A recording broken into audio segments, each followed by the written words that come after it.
Vous dites que pendant le confinement, vous n'avez pas dormi. Est-ce que vous dormez mieux maintenant ou... Non. En ce moment, c'est une période assez noire parce que très incertaine. Les restaurants sont fermés, ça devient très très long. Et je le dis assez simplement, c'est que on a une multitude de combats.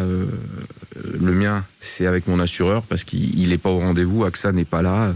On a un contrat perte d'exploitation, mais ils ne veulent pas subvenir au contrat. Donc c'est... Vous êtes en procès avec eux ? Voilà. Et un procès, donc c'est un procès, c'est long.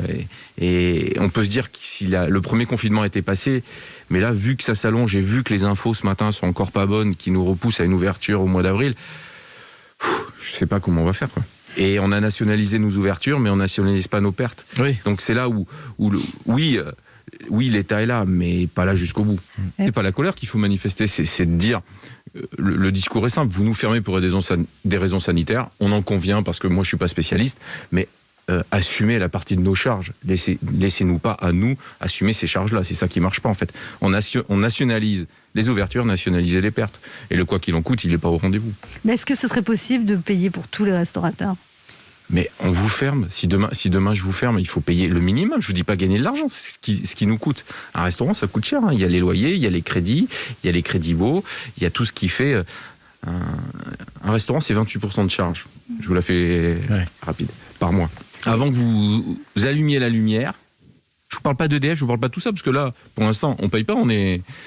à part les abonnements, c'est pas grand-chose. Mais non, il faut plus, parce que là, ça peut être acceptable 1 mois, 2 mois, mais là, vu la durée, il faut aller jusqu'au bout. En plus, ça fait partie du patrimoine français, la gastronomie. Vous avez vu Paris, moi, Paris, moi, je suis provincial. Pour moi, Paris, il y a une chose, c'est les bistrots, les cafés, les restaurants, les salles de spectacle, c'est ce qui donne la vie le soir. Vous avez vu, le soir, avant qu'on soit en couvre-feu, à 20h, il y avait déjà personne dans les rues parce qu'il n'y avait pas toute la vie sociale. Paris, c'est ça, la France, c'est ça. C'est le café du coin, c'est les gens qui vont au théâtre, qui s'arrêtent, qui parlent, qui refont le monde. On dit qu'il y a 60 millions de sélectionneurs ou 65 millions de sélectionneurs en France.